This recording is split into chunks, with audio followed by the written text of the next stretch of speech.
Because as many of you know, whenever I give a public talk, I don't prepare what I'm going to say, because that's where you can have a much better talk which involves everybody, and I sort of get in touch with you, find out how you're going, and thereby I can actually move the talk this way and that way for the sake of the audience.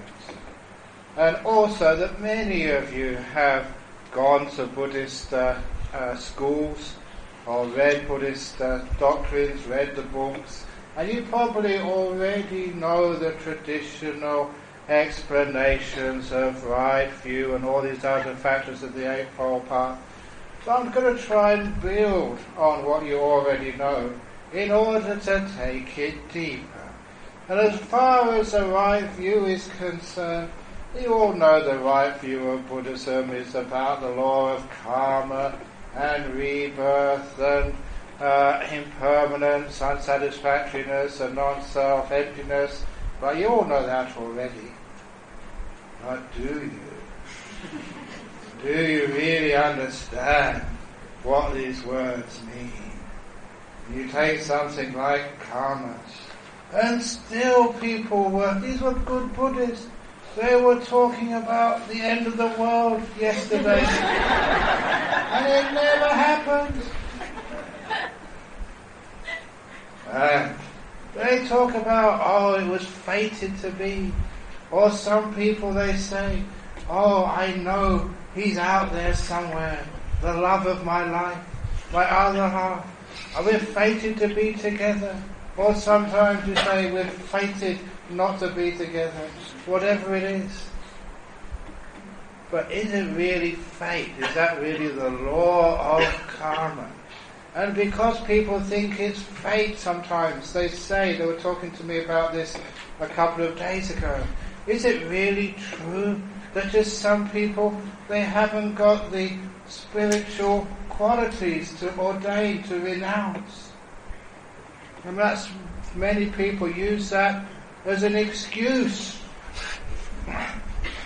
They say, I haven't got enough. They call it parami in Buddhism. You know, that word came a long time after the time of the Buddha. First of all, the Mahayana invented the parami because they had 6 parami. And then the Theravada, you always have to keep up with the opposition and do better. So they had 10 parami, they added a few extra. And so that's all where that came from. But when we want to understand something and have a right view about the law of karma, it is something which is not restrictive at all. It's not, it's my karma, therefore I can't become a monk or a nun. It's my karma, I have to be poor. It's my karma, I have to put up with that guy who calls himself my husband. No, the law of karma is not like that.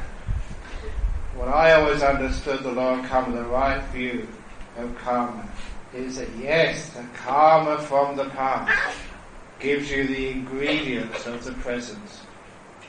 What you've got to deal with now, your wealth, your health, your family, all your education, your knowledge, your understanding, even your abilities to be kind or not to be kind, that's all your past karma gives you the ingredients of right now. But the most important part of karma is what you are doing with what you've got. That is the most important. So yes, you may be poor, but what are you doing with that poverty? Yes, you may be sick or disabled, but what are you doing with that disability? Yes, you may be old, but what are you doing with that old age? It's what you're doing with what you've got is the most important part of the law of karma. And with all the understanding I've got, through studies, through practice, through experience, you always find out it doesn't matter what ingredients you have in your life, you can always make something wonderful and beautiful from what you've got. As far as being a monk or a nun is concerned, We have people like Angulimala, the serial killer. If he was alive today, he'd be notorious. He'd be in high security jail, specially built for him. He was a serial killer, but he could become fully enlightened. So, are there any serial killers here this evening? If you're not a serial, if he could become enlightened, surely you can. We have Patachara, who was crazy. She was out of her skull, and she became enlightened too. Is anyone crazy here this evening? I think there are a few, but you don't admit it. But they became enlightened. So it just shows you that what they had, there were people who were really intelligent and really stupid. All the types became enlightened. So basically it's what you do with what you've got. One of my favourite stories, which gives hope for people, shows that you can do anything you want with a little bit of skill. One of the favourite stories was of this monk. Actually, let's go back in his biography. When he was a young child, this was a Thai story.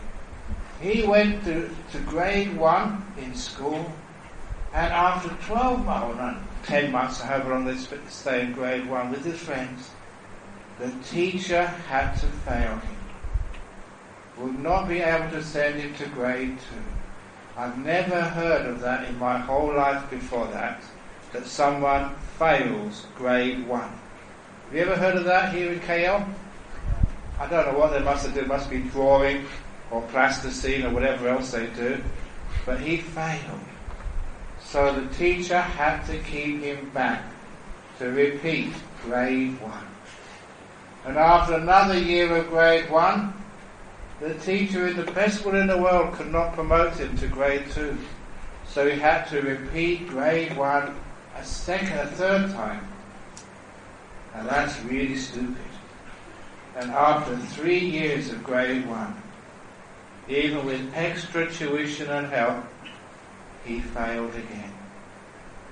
So what do you do with someone who is so stupid that can't even pass grade 1? That reminds me of another story. There was a story of this, you know what I did. This Vietnamese refugee to Australia. And when he went to school, he heard about IQ. So when he came home, he asked his Daddy, what does IQ mean? Because in my school here in Australia, I've been hearing about IQ. So his father told him, but IQ is like a measure of your intelligence. Most people have got average IQ of maybe 100. That's average. If you've got 120 IQ, you'd probably go to university. If you get 140, 150, it means you're a genius. You probably become a professor or a doctor or something. If you've only got an IQ of about 80, maybe you just have to work on building site. IQ of about 40 or 50, it means you're so stupid you won't be able to tie up your own shoelaces. And this Vietnamese boy, does that explain why all Australians wear sandals, thongs? I can say that because I'm an Australian. But an IQ, this guy who failed grade 1 3 times had such a low IQ that even though he lived in a village, they realised he wouldn't probably learn the basics of farming. So they wondered what to do with him. And what they did with him, they ordained him as a novice. Now, not all monks start out like that. But they ordained him as a novice. Because in the temples, the monks are just so compassionate and patient, much more than a teacher. And the abbot of the local temple really spent a lot of time with this young boy, trying to help him as much as possible. But this boy, he couldn't remember even the chanting. Not even Namo Tassa. He learned Namo. What's the next word? Oh yeah, Tassa. What was the first word again? Even simple things he just could not remember. So after a couple of years in the village temple, the abbot got so frustrated, he sent him to the only place, the last resort for such stupid people, and that was the forest monastery, where I come from. So he sent him to the forest monastery where you learn meditation, not the chanting, you don't learn Pali, just meditation. And when the abbot or the teacher taught him how to meditate, just watch the breath go in, watch the breath go out. This young man had such a simple, clear mind. He could do that without any problem for hours on end. And he soon became fully enlightened with psychic powers, and he became a very famous teacher in Thailand some time ago. So even if you haven't got the brain power, to pass grade 1, even so you can make the best use of what you have, and you can even become enlightened. So this is the thing with karma. Is there anyone here who's failed grade 1? If any of your kids can't even sort of pass the elementary school, now you know where to send them. Send them to monastery. You may have another enlightened monk or nun there. But that's a true story which shows that it's what you make of what you've got. That's the most important. And it's also the reason why whatever happens to you in your life, whether you get the sack from work, you've got no work to do, whether your husband sort of is playing around with a mistress, or whether you get a sickness such as a cancer, sometimes we think, oh, that's bad karma. Yes, the ingredients you've got to work with, but as far as Buddhism is concerned, what right view is, what are you doing about that? And you can always do something wonderful with any ingredients of life. You always like to quote or to cite people like Aung San Suu Kyi or Nelson Mandela. Now, Aung San Suu Kyi being under house arrest for years and years and years. Nelson Mandela, 26 years in jail. And it was a hard jail too. And what did he make of that bad karma? He became an inspirational figure for our world, who could forgive. As soon as he got released from jail, a few months later he was president of the country with power to take revenge on all the people who treated him badly.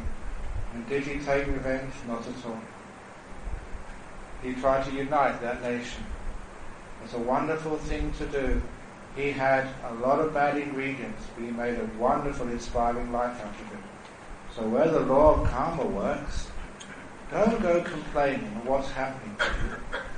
Don't go complaining, it's unfair. Why do I have to have this cancer? It's unfair. Why is it that somebody's cheated me and I've lost all my money? Don't complain. Why is it that, my child died in a car accident? Why? No. What are you doing with what you've got? There's always something you can learn, something you can do. There is some meaning for you to learn, to grow, and become a better human being. That is why, because we always sometimes don't know how to deal with the negative part of life. If you have any negativity in your life, any difficulty, the old story of treading in the dog poo.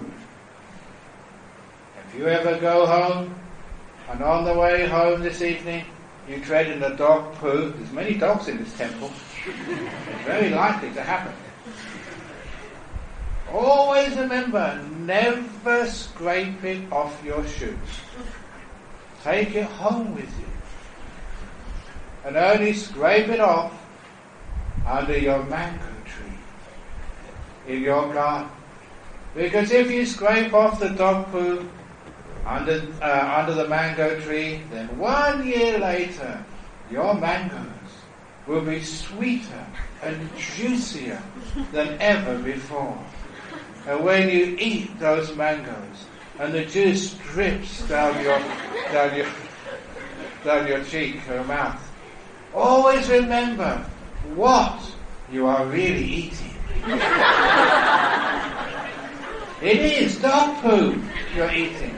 But it's been transformed into beautiful mango because you brought it home and you dug it in the right place.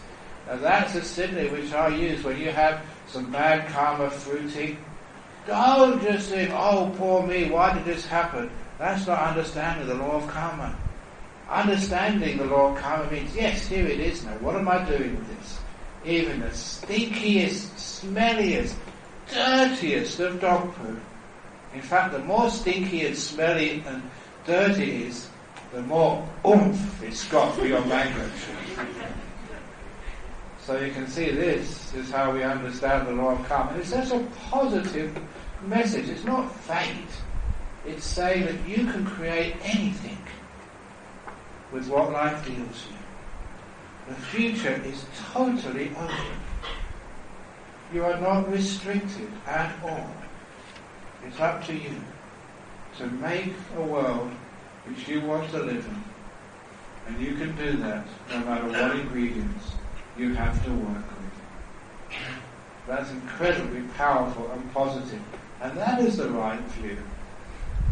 This is the first example. You can see what really is right view. Once you hear it, that makes so much sense. It's positive, it's progressive, it gives hope, it encourages good effort, and it reaches a beautiful goal for you and for other people.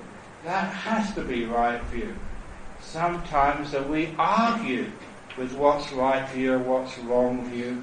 And usually it's the case, my view is right view and your view is wrong view, whoever you happen to be talking with. And this is not just with different religions. This is even people in the same religion. They have all these arguments together. There was this old story of this guy was going home. This is, no, you can use, I'm going to change this story. The guy was going home, from a talk at the temple, and on one of the bridges over one of the rivers, he saw another man who was on the ledge about to jump off and kill himself. And the man said, stop, don't kill yourself like that. And the guy said, don't try and stop me, you come closer and I'll jump straight away. And from the accent, he said, you sound like, you're from Hong Kong. I said, yeah, why? I'm from Hong Kong too. Wow, what a coincidence. And then he asked, the guy said, well, don't jump off, it's bad karma. What do you mean bad karma? Are you a Buddhist? Said the guy jumping off. And the guy in front said, yeah, I'm a Buddhist too. What type of Buddhist are you? Are you Tibetan? Are you Mahayana? Are you Theravada? And the guy who was trying to stop the guy jumping off said, I'm Theravada. Wow, so am I, said the guy who was about to jump off. What a coincidence. Do you follow Thai tradition? Burmese? It's still here. Thai tradition, Burmese tradition, Sri Lankan tradition. And he said, I follow Thai tradition, what about you? Me too! What a coincidence! Is it the forest tradition or the city tradition? He said, forest tradition. Me too, this is a great coincidence. It's meant to be. Do you follow Ajahn Brahm? or do you follow Ajahn Mahabua? And the guy said, I follow Ajahn Mahabua. The other guy said, I follow Ajahn Brahm. Heretic, get out of here. And he pushed him off.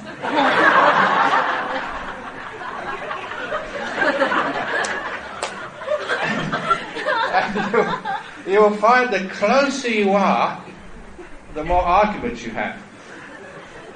It's very strange, I've seen this. It's very easy for Theravada monks to have a lot of peace and harmony with Tibetan monks and Mahayana monks and even monks from a different, but when you're very close together, really close together, that's where you have the most arguments. Why is that? It is because we have such strong views on what's right and what's wrong, which is one of the reasons why we should be very, very careful of always thinking, I am right and the other person is wrong. So what actually is right view? Here is a golden old story. And this is a great story because it actually works. That was a story of the husband and the wife who had just been married. Remember this one? It's a good story. They had just been married, and one afternoon after lunch they were having a walk in the park. And as they were walking in the park, they heard this sound. Quack, quack. Quack, quack. And straight away she said, oh darling, can you hear that? That's a chicken. And he said, what did you say, darling? He said, that's a chicken. He said, no, it's not, it's a duck. He said, no, I'm sure it's a chicken. They went quack, quack again. There you are, it was a chicken. He said, look, it can't be a chicken. Chickens don't sound like that. Ducks go quack, quack. That was a duck. She said, no, darling, I am sure that was a chicken. No, it was not. It was a duck. It was a chicken. No, it's a duck. But I'm sure it was a chicken. No, it's a duck. P-U-C-K. That duck. And then she started to cry. But it was a chicken. And then in the story, he looked her in the eye. He remembered why he married her. He squeezed her hand gently and said, darling, I think you may be right. That is a chicken. And she looked at him and smiled and squeezed his hand also. And they carried on their walk in peace and harmony. And that evening he got dinner.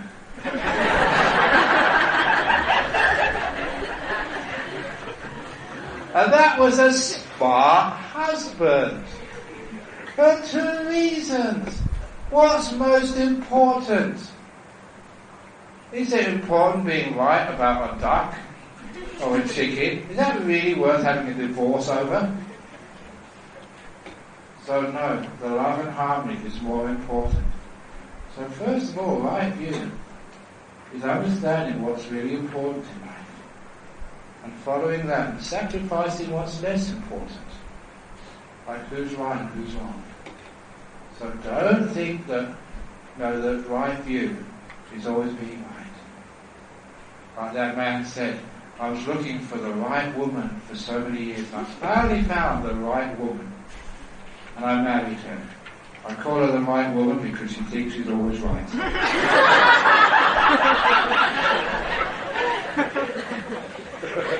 So don't go looking for the right woman.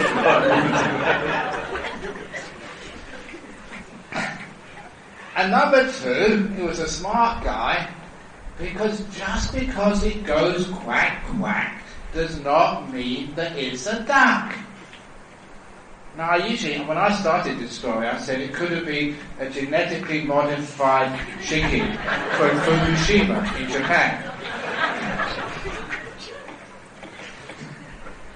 But then, later on, because I've told that story for many years, and I've got many supporters, somebody actually emailed me this story, a true story of a chicken who was orphaned, and he was adopted by a duck. And this is true, the chicken actually does go quack quack. So it's actually true, some chickens do go quack quack. So remember, you think you're right, and it might turn out you're wrong, which is a big problem why we have arguments. So really right view is understanding we may be wrong. And giving that amount of doubt for you, so you don't need to have arguments, and don't need to have anger, and don't need to have wars. That's why sometimes people can hurt you, be angry at you, be cruel to you or even cheat you. You know, one of the wonderful ways of overcoming that, of the feeling of being cheated, is to give the other person the benefit of the doubt. Even if you have to stretch the benefit of the doubt. To think, oh, they must be crazy. Oh, they must have misunderstood. Oh, they must be sick today. Whatever it is, give a person the benefit of the doubt rather than accusing them and getting angry at them. Has ever that happened to you? People have scolded you, got angry at you, accused you of things you never ever did. That happens to everybody. And so, the way to overcome that is, I've seen that happen to me, but I don't want to do that to other people. So if somebody, they look like they're cheating me, or they look like they're charging too much, or they look like they're criticising me for something I never did, I always give them the benefit of the doubt. Oh, they must have been misinformed. They're having a bad day. They must be sick. Whatever it is, giving people the benefit of the doubt solves the problem of having to seek revenge and settle old scores. It allows you to let things go and have some harmony. Because a long time ago, I realised if it really is right view, it must be something which creates harmony between people. If it creates division, there's something wrong. That cannot be right view. So that's a very good litmus test. And so we got something which again we see in the teachings of the Buddha. Another fundamental part of right view is understanding rebirth or reincarnation. You know that some people are absolutely sure there's no reincarnation. And they argue with me. They say, Ajahn Brahm, we really respect Buddhism. It makes so much sense, except for one thing which I cannot accept, and that's reincarnation. How can it be reincarnated? The brain dies. What gets reincarnated? And instead of having an argument with such people, because sometimes the argument gets you nowhere, just wastes a lot of time, I just usually tell them, it doesn't matter.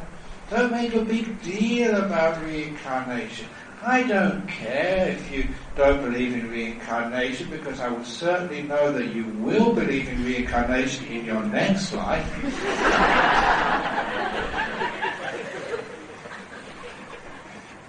And I also tell them, look, if I'm wrong and the Buddha was wrong, there's no reincarnation, after you die you can come and see me and tell me, I told you so.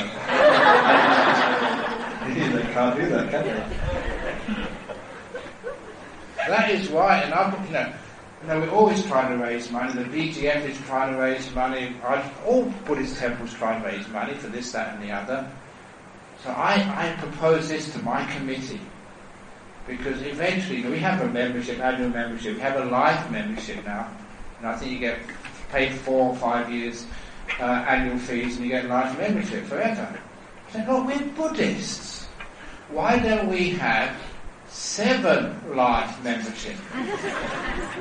Only 4 times the life membership. You have a life membership for the BGM. How much is it for life membership? 1,000.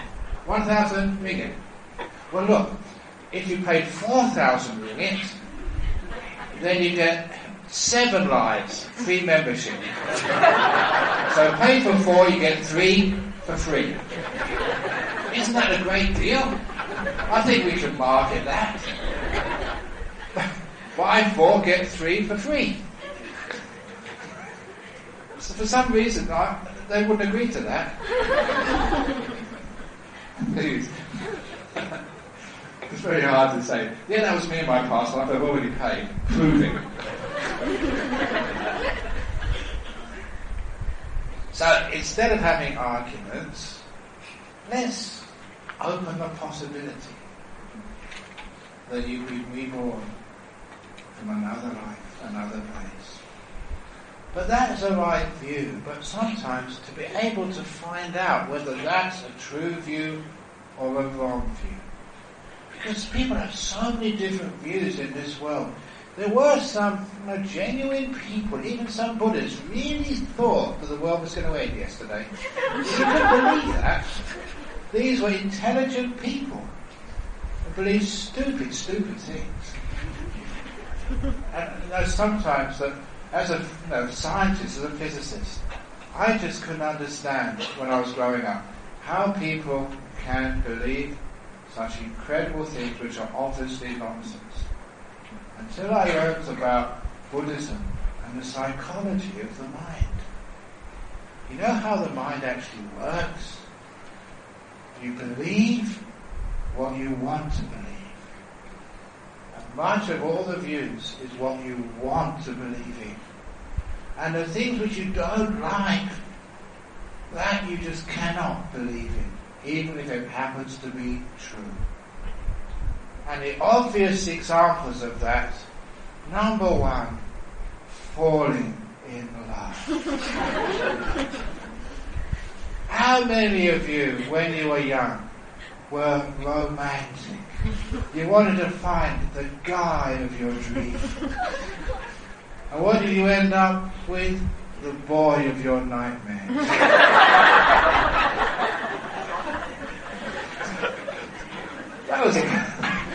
That was a good dreams. It was the wrong type of dreams, damn it. So, or you want to find the girl of your fantasies. Somebody was saying recently, all these famous people all becoming Buddhists. Somebody told me, actually Ajahn Brahm told me that Sarah Jessica Parker, from Sex and the City, she was seen reading my book, Opening the Door of Your Heart. So she's a follower now. Sarah Jessica of Sex and the City. So I'm waiting for the letter to invite me to do an appearance.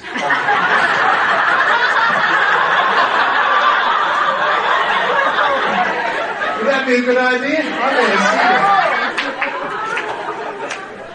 Perhaps have a special episode. Instead of Sex in the City, no sex in the monastery.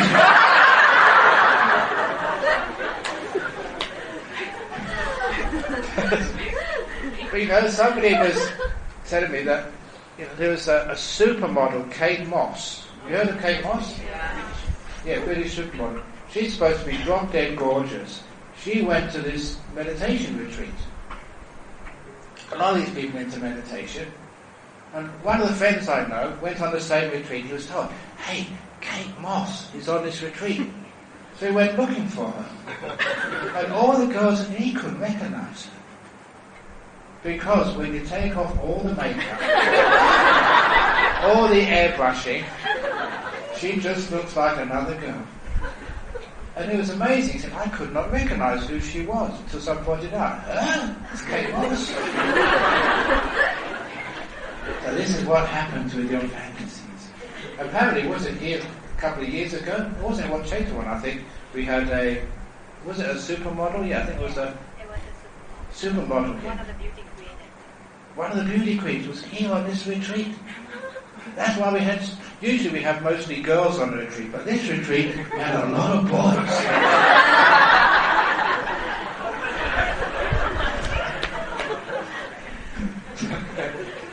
Anyway, but someone told me I couldn't recognise who she was. So this is actually boy fantasy.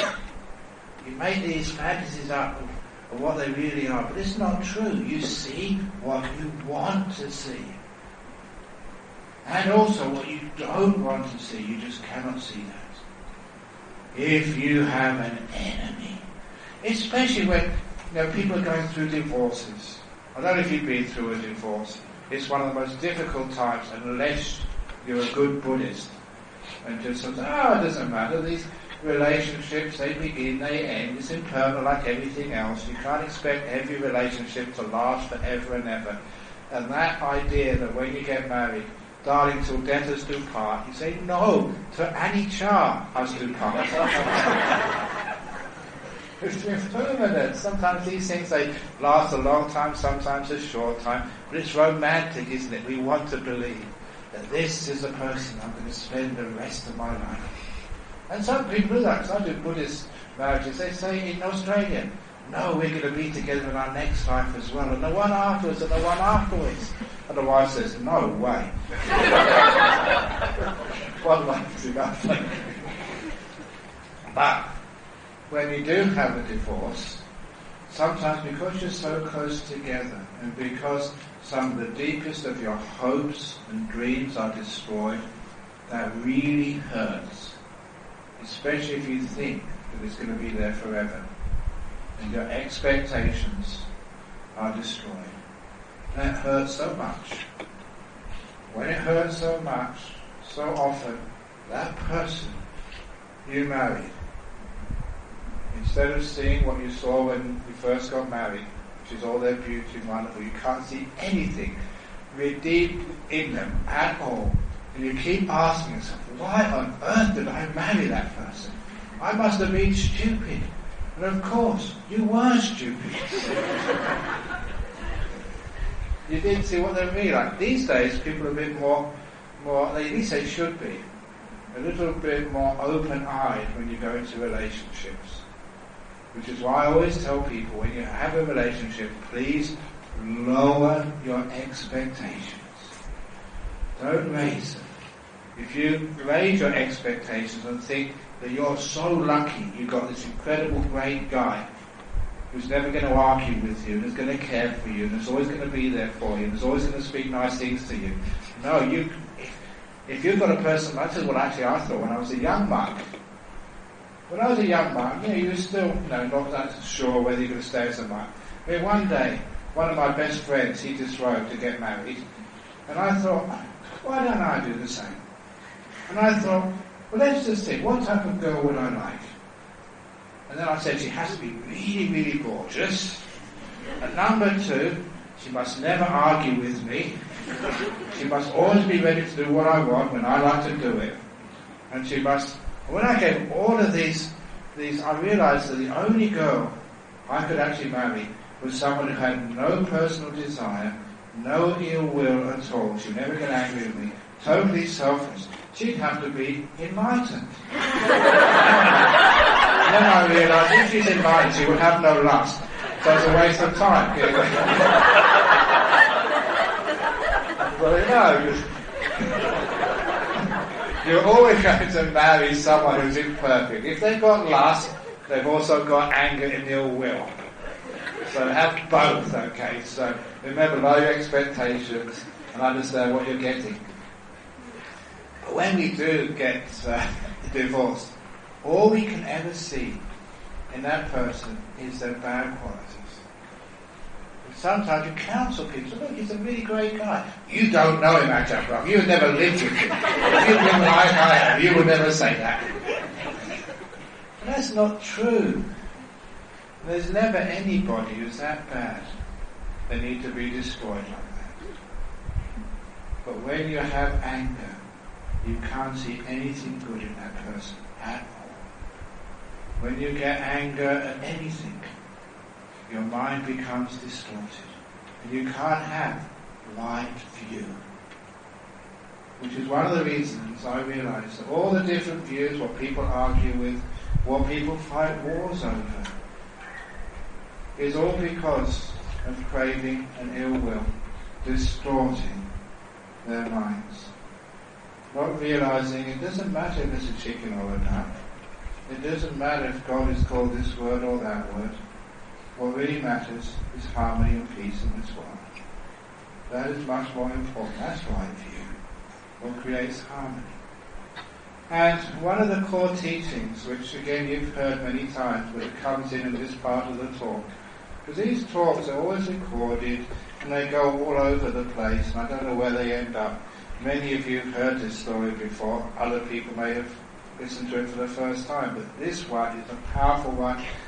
It actually opens up solutions to very deep-seated problems. And that was the story of the container and the contents. It began with a telephone call I got in Perth many years ago. It was a journalist from the Australian newspaper who was doing an article over the scandal of US Marines in Guantanamo Bay taking a copy of the Holy Quran, putting it in the toilet and flushing it down the toilet. And the journalist said he was contacting all the senior leaders of the religions in Australia to find out what their reaction would be to the same question. He'd gone through the Christians and the Jews, the Hindus and the Muslims, and then now he was actually getting the Buddhists. Because I was well known there as a Buddhist leader, and also I could speak English, so you could actually understand what I was saying. So he asked me, Ajahn Brahm, you're the last person, the last religion. What would you do, Ajahn Brahm, if someone took a Buddhist holy book and flushed it down your toilet? Without any hesitation, I replied, if someone flushed a Buddhist holy book down my toilet, sir, the first thing I would do was call the plumber. And he thought that was very funny. He said that was the first sensible answer he got all day. And he published that. It was a practical. But that's when I also started to develop this idea, the container and the contents. I said you can destroy as many Buddhist holy books as you like. You can blow up as many Buddhist statues. You can destroy even the temples, put graffiti over the Buddhist statues like some people have done in Korea. You can even kill the Buddhist monks and nuns. But I will never allow you to kill Buddhism. I will never allow you to flush peace, compassion, forgiveness, truth down the toilet. Because the statue is the contents. The monks and the nuns... the statue is a container, The statue is a container. What does the statue represent? Peace, forgiveness, kindness. So why do we sacrifice kindness when a Buddha statue is destroyed? We don't need to do that. When we understand the difference between the container and the contents, you can destroy as many containers as you like. You can blow up Buddha statues. You can put graffiti over the temples. That's not desecrating Buddhism. It only desecrates the teachings if you sacrifice and give up your kindness, your forgiveness, your peace, especially forgiveness. So never sacrifice the contents for the container. You can always get more containers. When the big Buddha statue at Bamiyan was destroyed, it took about 3 or 4 days to destroy that statue. In the meantime, throughout the world, about 1,000 statues were produced in those 3 or 4 days. So the Buddhists still made a profit. We lost one, we gained 1,000. But this is actually where we understand what is really important in life, and that is the right view. So going through like a divorce, or someone's cheated you, or you got a cancer, what is more important? The cancer? The divorce? Who's right or who's wrong? Or things like peace, compassion, forgiveness, harmony. If you have the view to understand what's really important, even through a divorce, you will never destroy the Dhamma. You can forgive and let go. Whoever's wrong, you don't need to punish them. You don't need to seek revenge. That's the job of karma. Karma will do that. So you can just let it go. Karma will sort them out. If you believe in a God, then God will sort that out. You don't need to punish people. Which means your job is to forgive. The job of a human being is to forgive, move forward, never linger on the past. Try and learn from what went wrong. Be wiser next time. But punishment, that has no part. That's not the responsibility of a human being. If you're a Buddhist, it's karma's job. If you believe in a God, that's God's job, not human beings. Your job is to make sure it never happens again. However you do that. So, this becomes what we call right view. It leads to harmony, to peace in our world. Solves the problems of our world. When harmony is more important than being right, then maybe people can actually live together in peace and harmony. And if they do separate, there's no ill will after a marriage breaks down. Yeah, you did your best, both of you. Give each other the benefit of the doubt. You tried. Maybe you thought the other person could try harder, but you could have tried harder as well. It's just even. So let it go. Learn, move on, grow, and do a better job next time.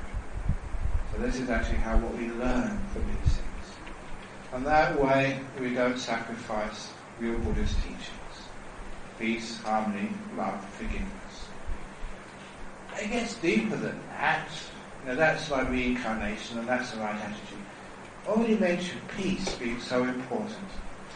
That's some of the reason why that when we talk about Buddha statues, even last week I was giving a couple of nights ago in Melbourne, giving a talk to people because they were asked, why do you Buddhists go bowing to statues all the time? Or bowing to monks? Or bowing to this and bowing to that? You're always bowing. Why do you do that? And it's a very easy answer to that. We bow because the more times we bow, the more we actually exercise our tummy muscles, which means we don't get so fat. These days people bow to me, so I'm so skinny I don't get the chance to bow to too many people these days. That's why I put on weight. In the old days I was always bowing to this much and bowing to that much. That's why I didn't... But the serious answer was that it's what the Buddha statue represents. I'm not bound to the container, I'm bound to the content. And to me the Buddha stands for virtue, peace and compassion. Sometimes wisdom as well as compassion. But every time I bow first time I remember virtue. And how wonderful virtue is. Honesty. Trust. And people you can leave your money there and you know they will not take it. And that is such a beautiful thing to see in our world when people are virtuous, trustworthy, they're good people. Because when there's good people in this world, it means we can relax, we can walk home, know we're not going to get robbed or attacked. Isn't that wonderful to have that? We don't need to have such security on our houses. Some houses have got so many bars, I think they must be living in prison. Isn't that a terrible thing to do? When I was young, even my father, he would hardly ever lock the door of our house. But that was because there was nothing in there to steal anyway. But it's terrible we have to secure everything because we can't trust anybody. But when we have virtue, when we can have trust, it means that even we can send our kids to school knowing that no gunman is going to shoot them all like happened in the United States. That lack of virtue, that lack of trust now means in many of those places, going into school you have to pass through gun detectors, metal detectors. When I go onto the aircraft you have to pass through all the security stuff. Just because we don't trust each other anymore. That lack of virtue in our world causes so much hassles and trouble to everybody.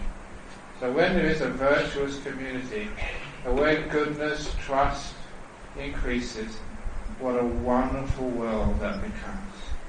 So it's the first time I bow to virtue. Every time I put my head down, virtue is higher than me, which means I respect it. I worship, I venerate it.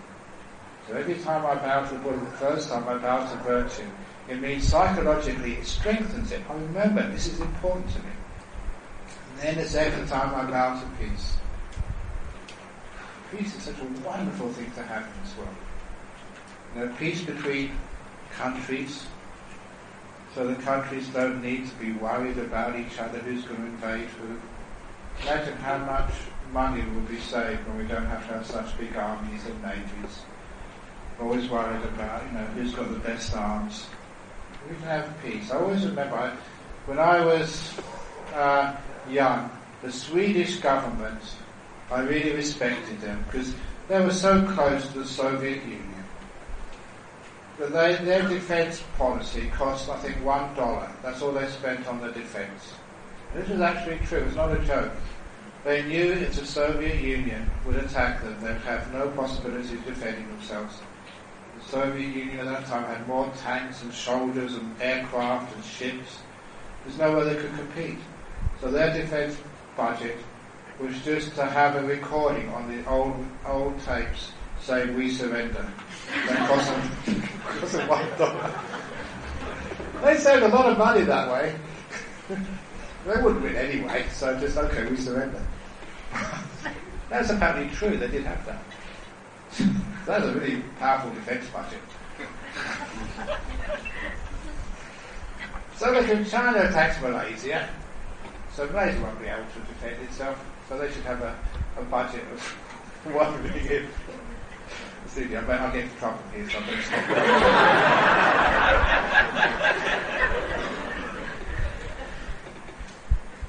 But you see, like, peace is so important between people. And just peace in the home as well. Sometimes people argue so much at home. You always can tell how long a person's been married. In the first year of marriage, the husband listens to the wife. Actually, the other way around. First year, the wife listens to the husband. In the second year of marriage, the husband listens to the wife. In the third year of marriage, the neighbours listen to both of them. Because they're arguing so loud. So isn't it wonderful you have a nice peaceful home? After a busy day at work, through the traffic, you can come to a place of peace. Where you can relax, when you don't have to defend yourself, you're not being challenged, you're not being it's just a nice place where you can live together in peace.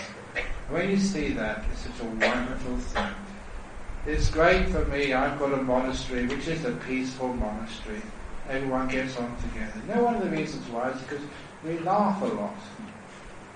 You know, we tell jokes. Some of the jokes we say are just terrible jokes. I actually shared one of those because it's Christmas time.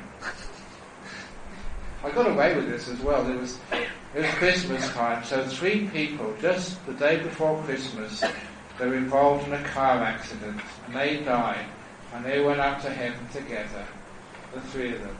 And because it was Christmas, the angel at the gate said, if you want to get into heaven at Christmas time, you have to show me something to do with Christmas. So the first person thought for a while, and they got out the cigarette lighter, and they lit it. It said, Christmas candle. It's like a Christmas candle. And the angel said, well, okay, you can get in.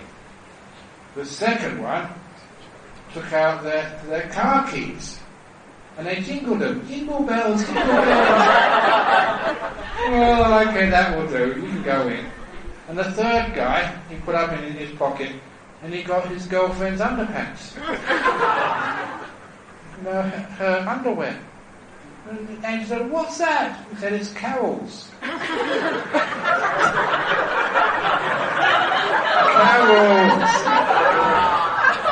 His girlfriend was called Carol. Carol's.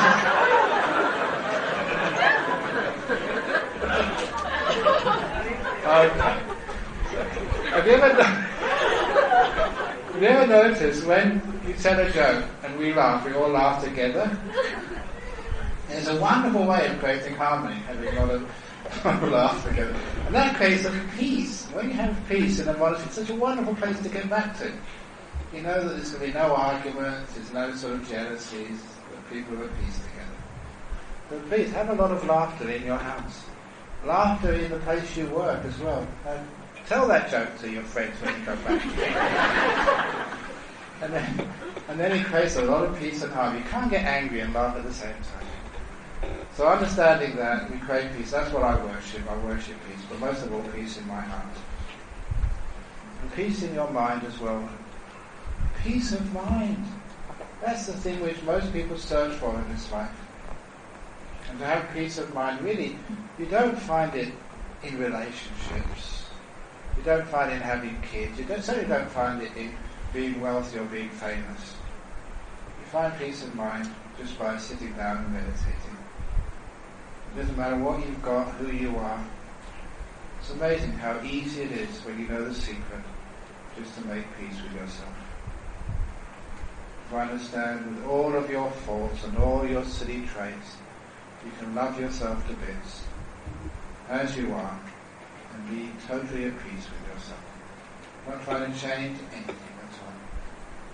And I know that peace very well, that's why I worship it. Oh, I always love peace. And because you're at peace, you've got all this energy and time for others, which is why I worship compassion, number 3. So when I bow down, the third thing, I bow down to compassion and kindness. How wonderful it is just to take a little time out and be kind. And every time that I've sacrificed myself just to be a little bit more compassionate, it's one of the reasons I'm sorry I didn't go to Penang this time. Usually, what I do is 1 year teach a retreat in KL and do a tiny retreat in Penang. The other time go into Penang and give a retreat there. This time I never gave a small retreat in Penang because the daughter of one of my friends, her father died. I wanted to do a memorial service for him. And I couldn't bring myself to say no because it was so important to her. And even though I had to sacrifice and Penangis had to sacrifice as well. Such a beautiful thing. So it's kindness, compassion. So I'd always go out of my way to do it out of compassion. Never get tired afterwards when you've been kind. And compassion brings beauty to the world. You forgive, you do the extra for somebody when you don't need to. I think I was saying this morning about that policeman in the United States who was caught being kind on camera, giving some boots to a person who was homeless. Oh, that was the best thing I'd read in the newspaper. All the rest, corruption and race and wars and politics, it just sends you crazy. But to see an article about a policeman who out of his own pocket just gave a pair of shoes to someone who had no shoes at all. You know how cold New York is at this time of the year? Freezing. What a beautiful thing to do. So that's why I worship compassion. So that way, my view is, what I'm actually building up is something very powerful every time I bow. I'm bowing to virtue, peace and compassion, which means these qualities strengthen inside of me. And I know that the view about reincarnation, the view about karma, the view about what is the right religion, or if you're a Buddhist, what is the right type of Buddhism? Should we be following Kuan Yin? Should we be worshipping Maitreya? Should we be... Well, it just gets endless. Can't we all agree on virtue, peace and compassion? When I tell that, Christians, they can bow to a Buddha. It's very easy because they're bowed to something which they believe in as well. You'll always find when it's really right for you, everybody will join in. When everybody joins in, that's a sign. It's harmonious. It is right for you. And it does lead to the very end to enlightenment. When you start worshipping virtue, you become a really, really good person. When you worship peace, your meditation really takes off. And as I said this morning or this afternoon, that peace gets so deep, so powerful. We never thought that peace could be so peaceful. And then compassion, a beautiful kindness.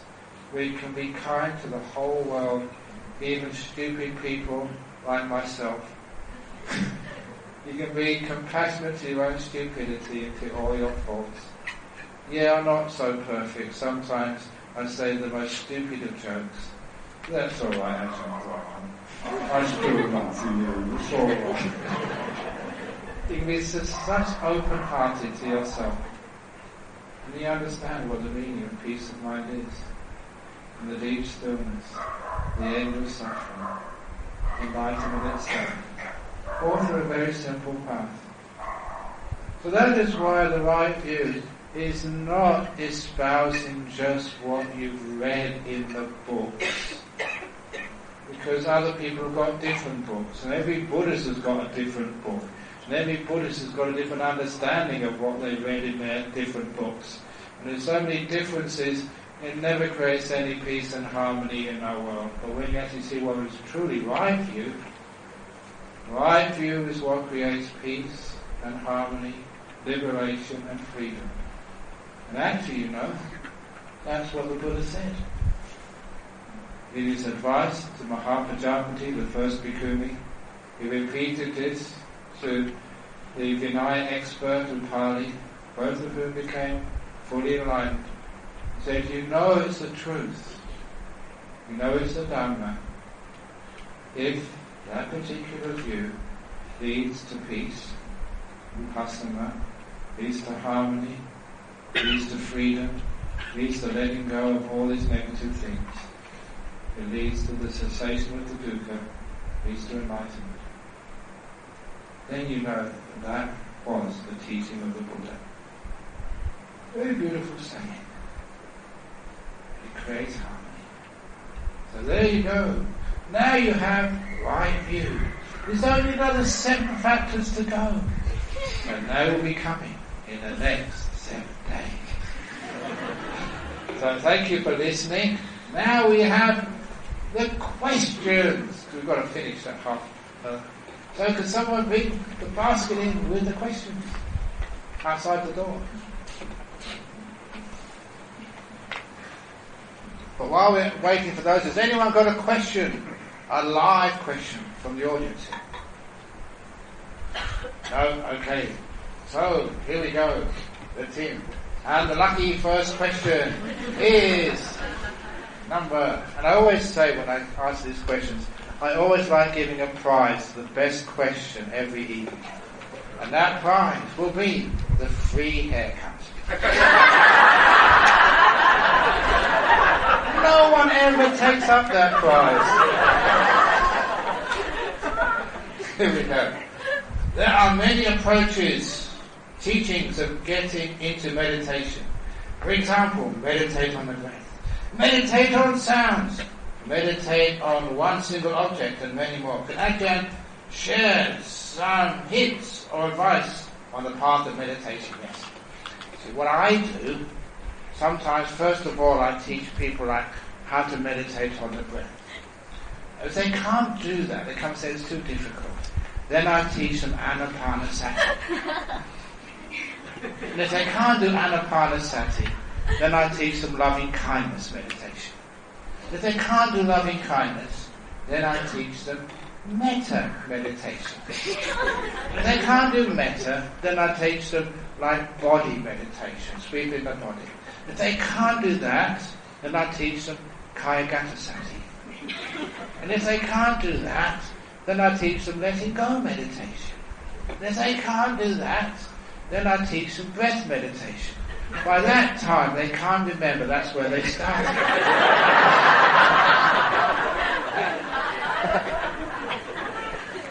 And the reason you can do this is because they're all the same. There's no difference. Because, and this is a serious point, it's not what you are observing in meditation which is important. You can be observing your breath or your body or sounds or observing loving kindness. That's not important. What's important is how you are observing it. It's not the what, but the how. Even if you're seeing beautiful lights in the mind, I don't care if you see beautiful lights, but what are you doing with that? How are you watching it? Are you really making peace, being kind, being gentle? Are you letting go?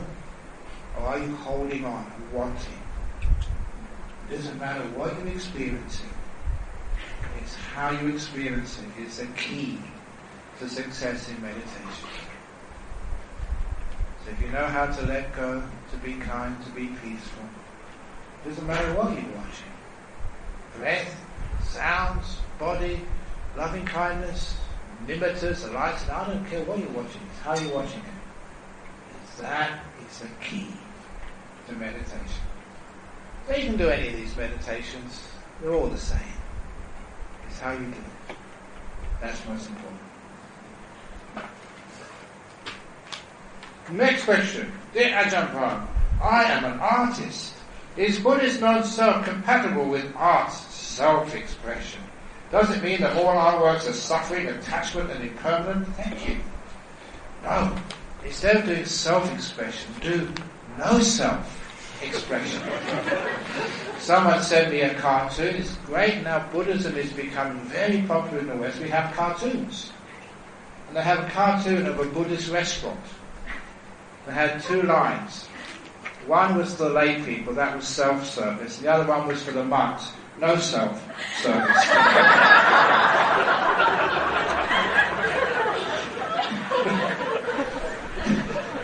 That's very clever. So if you're enlightened, you go on the other line, the no self-service. And the arts and self-expression. It's not self-expression. Who's expressing these things? It's just what comes out. And I think that you will probably understand that if you're an artist, if there's any part of you there, any self, the painting, the sculpture, or the music doesn't come out. And I know this because when I give talks, I have to disappear to give a talk so the Dharma can come out. If Ajahn Brahm is involved, no, it doesn't work. And that's even meditating. Sometimes I say this as a bit of a joke, but then give it a deeper meaning. I put my hand up and say, I can't meditate. I can't get into jhanas. Ajahn Brahm can't get into jhanas. He's wrote all these books about jhanas. I can't meditate. I can't watch my breath. I have to disappear first of all. When Ajahn Brahm disappears, all these things happen. That's how I meditate. Bye-bye, Ajahn Brahm. And then meditation happens. That's how it works. The same giving a talk. If I'm going to give a really good talk, I have to disappear. Get into no self. If you want to do a piece of music, if you're performing, many great performers have told me this. They practice, but when they're on the stage, they're with that piano, they have to vanish. And they have to let the music play. And let it flow. Because if they get in the way, and they're worried about what they're doing, if that self appears, it goes on. So whoever is asked this question as an artist, see if you can meditate until you vanish.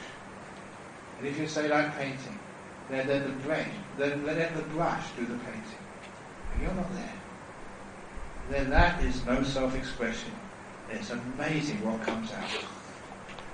Sometimes what comes out of my mouth. You know, I've done this many times, giving a talk. I say, well, that was profound. Where did that come from? It didn't come from me, that's for sure. It's amazing what comes out sometimes. So that's my artwork, giving talks.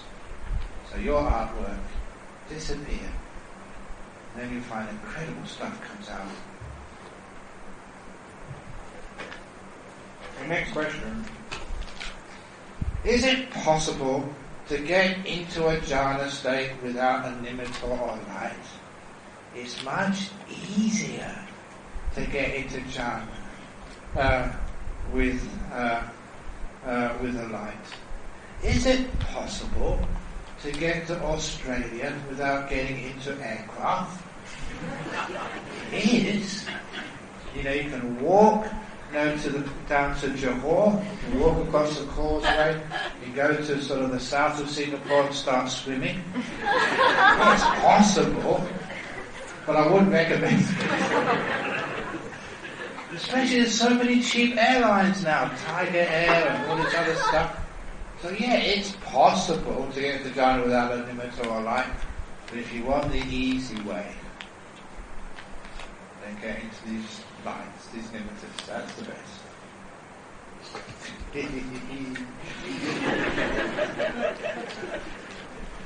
Dear Ajahn, can a person who passed away take others with him? I think they call that mutual suicide. That's interesting. Can a person who passed away take others with him?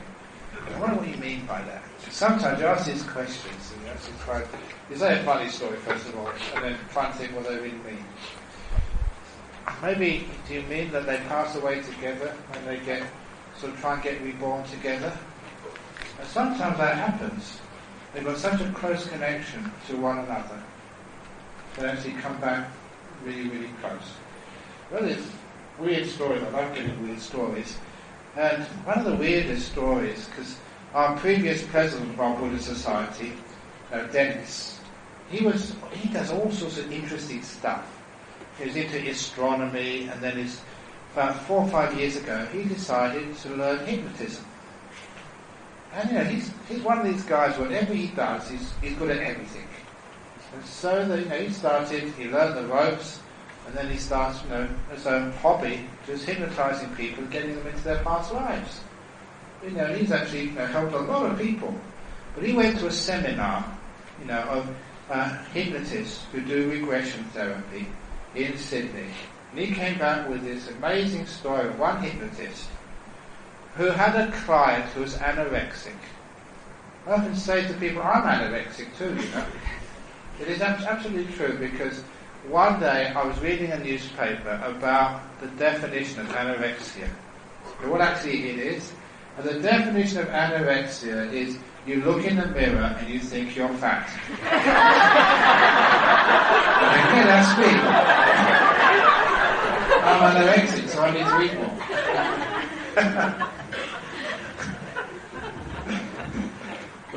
Well, that's only a joke. This was a person who really was anorexic. He was really, really thin and wasn't eating. Doctor couldn't help her, psychiatrist, psychologist couldn't help her. Out of desperation, her mother took her to this hypnotist. Who knows, maybe it's something to do with the past life. And of course it was. Because this hypnotist, she was a girl very easily hypnotized, and she went back into her previous life, where she related that she was the younger of 2 sisters. And the 2 sisters fell in love with the same guy. Her elder sister was more beautiful. She was plain. And because of that, boys being boys, the boy chose the elder sister and married her elder sister. She was so heartbroken that she committed suicide. And that was the reason why she was so desperate to be beautiful, because of the pain, the lack of being attractive had caused her in her previous life. That's why she was anorexic. Desperately going over the top trying to be attractive, because of how much it hurt her in her previous life. It gives a good idea of where these things come from. The interesting part of this story was the reaction of the mother hearing this from her daughter. It was the mother who was hysterical. And when the psychologist, the hypnotist, calmed the mother down and said, "Why are you crying, being so hysterical?" And that's when the mother said, "I was that older sister. I had never told my daughter this, because this was before she was born. I had a younger sister who fell in love with the same guy. That's her father, my husband. I married him, and my younger sister was so heartbroken she killed herself. And she wanted to be close to that man so much that she couldn't be his wife. She became his daughter." And that's how these things work. We get so attracted, want so much, that we do sometimes come back together. So it's the power of desire. We do actually come back life after life, the same with a group of people, friends, just reunited again. Here we are again. Oh no, not again.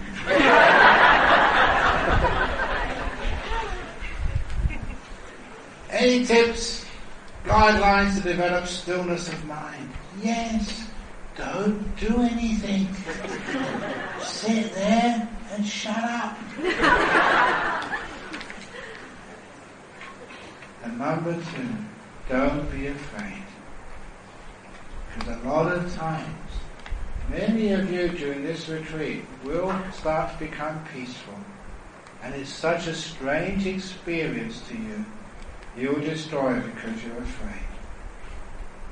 Just like many people become happy in their life, and they become afraid of happiness. Something must be wrong. I'm happy. Something must be wrong. There's no problems. Something must be wrong. Things are going right. It's amazing how many people destroy happiness because they're afraid. Fear, I'll probably give a talk on this later on.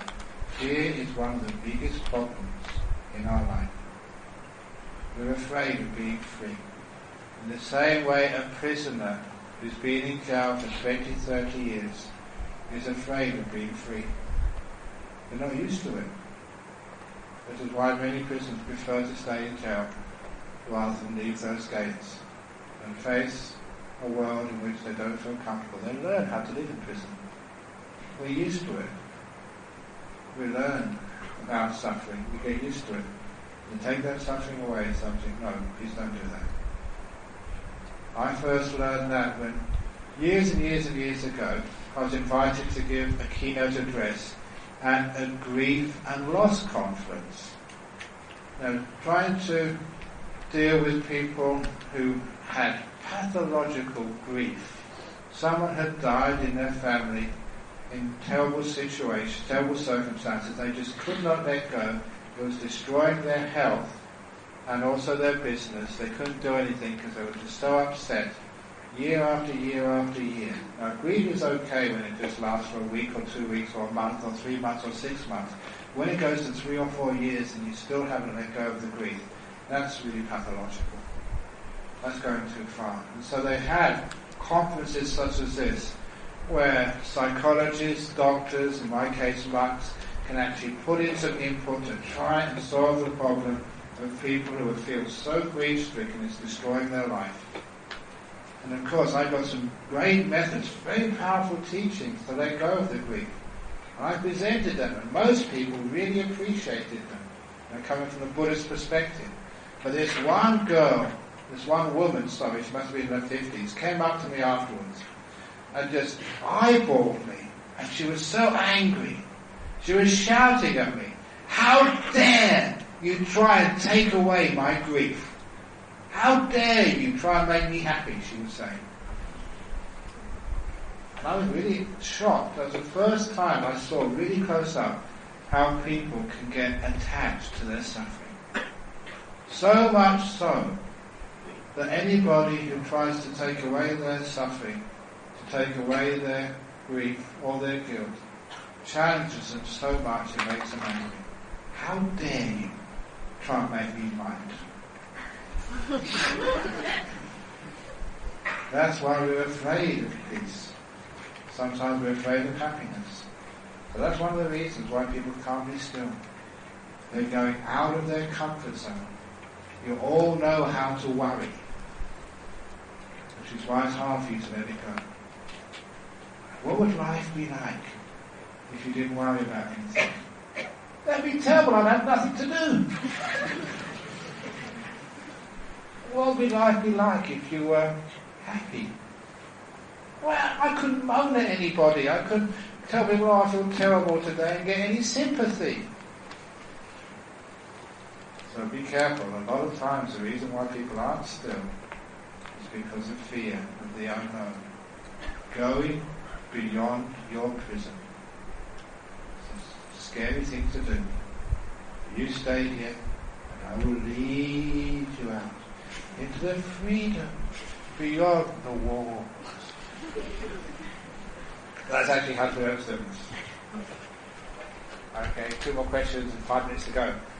During meditation I have a lot of thoughts.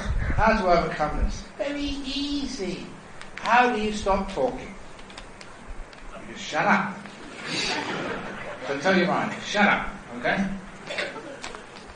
And if anybody breaks a noble silence, you're allowed 3 times, and the 3rd time you have to come up to me. We get out masking tape. So we're allowed to leave a little hole there with a straw so you can still drink water and you can have soups. So you've got this masking tape around you for the rest of the retreat because you'll be talking to you. No, of course I won't do that. But you never know, there's always a first time. The way to overcome thoughts is not to try and stop the thinking, but just to let it be. To say, it's none of my business. It's wonderful, because sometimes people ask you, can you answer questions? So, no, I don't know that. It's Ajahn Brahm, he knows those answers. And sometimes I pass them on to somebody else. That's why any complaints on this retreat, any complaints, please see the organisers. Right here. See the organisers. Any compliments, come and see me.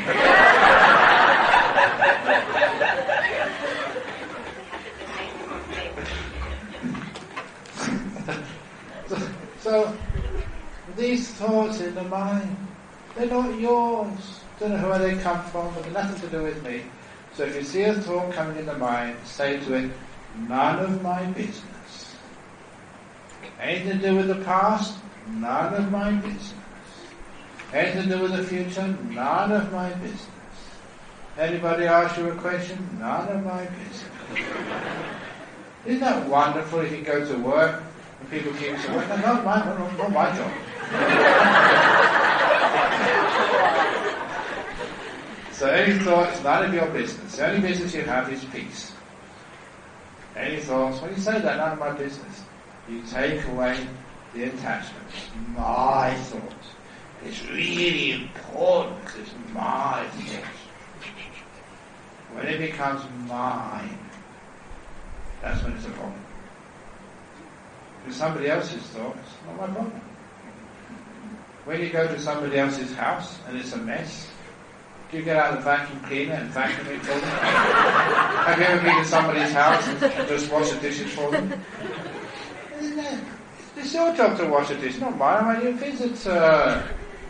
So, it's none of my business. This is actually a little way of looking which I've developed. It's simply of being a visitor, not an owner. Because this was happening in monastery over in Perth. I was always busy in my own monastery. And people coming up and saying, oh, what a peaceful monastery you have. I said, peaceful monastery? You should see how much work I have to do. And they'd all say, this is a beautiful, what do you mean a beautiful monastery? Can't you see all the things which need to be done? Because I was an owner, there was always work to be done. But when someone visited, they said it was beautiful. So I decided one morning a week, I would be a visitor to the monastery in which I lived. I'd see the whole thing with the same idea as a visitor. And the visitors were right, it was beautiful when you didn't own it. And I try and do that, teach that to people in their homes. One afternoon a week, go in your home as if you were a visitor. So any dirty dishes, not my problem, I don't know the time. Any garden, no, it's not my garden. Not so, got nothing to do, I'm a visitor. And if you treat your own home like a guest would treat it, then you can actually enjoy your house. It's not just a place of work. And then do the same technique with your mind. It's not my mind. I'm just a visitor. What's the thing? It's okay with me. Dirty dishes, all right with me. I'm not going to clean up anything. I'm just going to go in my mind as a visitor, not as an owner. Then you find most of the thoughts will disappear. Most of the problems will disappear. If it's your mind, you've got big problems. Stupid, tired, restless, fantasizing, dreaming, getting angry, what? If it's your mind, it's a big problem. You've got lots of work to do. If you're only visiting, no work at all. Peace, at last. So look at your mind like a visitor, not as an owner. Non-self. There was a study which said that people with psychopathic tendencies, e.g. Ajahn Brahm, have a brain that is different from normal people. Hence, is it possible for a psychopath to change and be good if he is physiologically engineered to be bad? If yes, how? Meditation changes your brain. It's called the plastic brain. The books have been written about that. Once you start with the brain, you're not stuck with that for the rest of your life. You can actually grow it. Meditation has been shown to grow the cortex, of the brain. Now this was a study done in Boston, next to a big meditation centre. The scientist was doing MRIs of people's brains over many years. After 6 or 7 years, they found out, not just one, many of the meditators, their cortex had actually got bigger. Literally more megabytes between your ears. Literally. It was actually changing. So the brain is plastic. It can be changed. So you can change a psychopathic brain into the brain of a compassionate Buddha. Just like Angulimala. So again, just because you've got a brain of a particular type, that's the ingredients you've got to work with. You can change it into the brain of a Buddha. Just through meditations and very good teachings. So you're not stuck. Even an Ajahn Brahm, he got killed, he killed himself, even he could become an enlightened being. Just like Angulimala. Last question. What do we do as Buddhists when someone is possessed by a ghost? It's not my brain. Not my brain. I'm only a visitor. Somebody else's problem.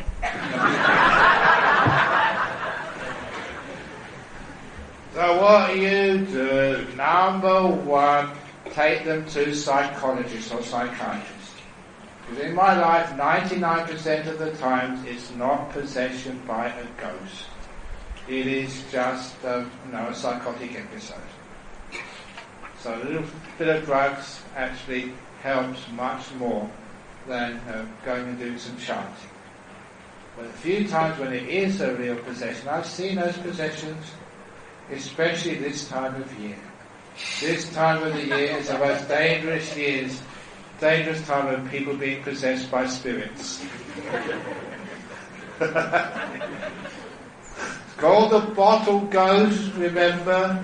It lives in bottles of whiskey, tiger beer, and all these other alcohol which people take at this time of the year, and you know it's possessed by a spirit because people talk in a very strange... They can't even walk in a straight line when the spirit possesses them, and sometimes it kills them because they're driving along the road drunk and they die. That's why it's called the bottle ghost, and this will leave them. If you see anyone possessed by spirits, then you know what to do. Tell them to give up alcohol and keep the 5 precepts, for goodness sake. That's a dangerous spirit. That's why whiskey is called spirits. So other ghosts have nothing to do with you. They are lower beings. They're not high beings. So it's very rare. The only time they can actually get into a person if a person is very, very weak, sick. So they've got no real strength inside them. Normal people can't get possessed. And I know this for a fact that ghosts are scared of you. And then the simile I give, which is very accurate, is why is an elephant scared of a mouse? It makes no sense at all, but elephants are scared of mice because they're stupid.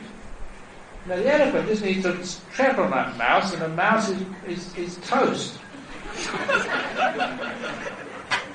Can a mice kill an elephant? No way, but an elephant can kill a mouse so easy.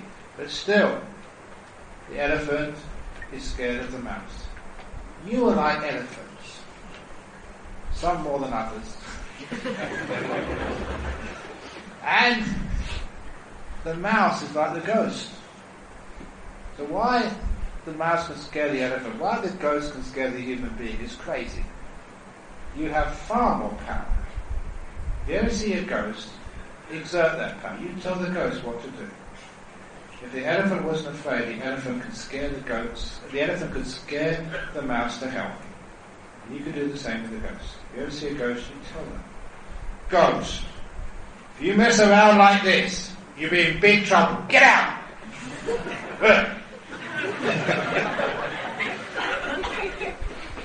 if you don't show fear, the ghost will have to go. Realises that you have far more power than the ghost has. Ghost is a lower being, you're a much higher being than that. It's only sometimes because of our culture we get afraid. We have no reason to get afraid. So if you don't see any ghost, you tell it what for. And you warn it, if you don't behave, ghost, I will tell Ajahn Brahm. No, please don't. Then the ghost will run. I always remember that story of the good old Chief Reverend, because we had a whole talk on ghosts one evening. It was one of the great talks. So many people came to listen to that talk at Brickfields, and so many ghosts as well. People always like hearing stories about themselves. And I remember him telling that over close to Brickfield's temple there was a house which was haunted, had a ghost in it. I don't think they were Buddhists, but they tried the Christians and the other people and nothing worked. We are really good. Buddhist monks are the best, number one, most powerful ghostbusters. When everything else fails, get a Buddhist monk in work straight away. So he went to chant at the house, and it sort of worked. The ghost left the house. Well, the problem was, he just moved next door. So the neighbours complained. So the poor old Chief Reverend had to go to every house in the street and chant in every one to make sure the ghost never just moved next door, but moved out of the whole state. There's something really tough with ghosts. Move them to just next door, they go to the house next door and keep moving and come on. So that's very funny. Oh, you got so tired chanting at all the neighbours' houses as well. So you don't need to be afraid. And that is the last question here. So only 5 minutes over, so that's pretty good. So all of you who are on retreat, now is the time to go back to your rooms. Have a nice rest tonight. In the morning, please get up by at least 6 o'clock, isn't it? Come up earlier if you can and meditate. And have a nice time. Yeah? Quick announcement? Oh yeah, transference of merit. Okay, 2 names before we transfer merits. A couple of names here I wanted to special mention. One of them is the late mother of Dr. Victor B, who just recently passed away, Madam Pang Siu Chin, as well as the late grandmother of Alex Lim. Alex Lim is the head of Dhamma Juta for this BGF, and he's also the key person to initiate this retreat. The late Madam T. Yang Ai, and also dedicate this merit of this retreat and the Dhamma talk that we have listened tonight to all departed ones. So I invite Ajahn to read the Ida Me. Please chant along with me. Ida Me Yatina Hotu Sukhita Hontu Yatayo.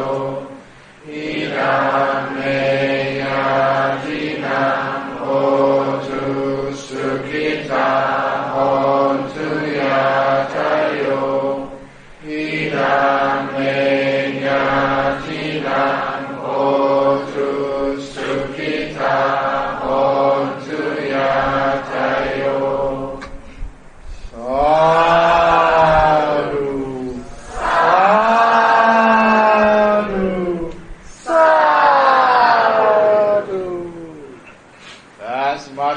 some places I go to, they do sadhu,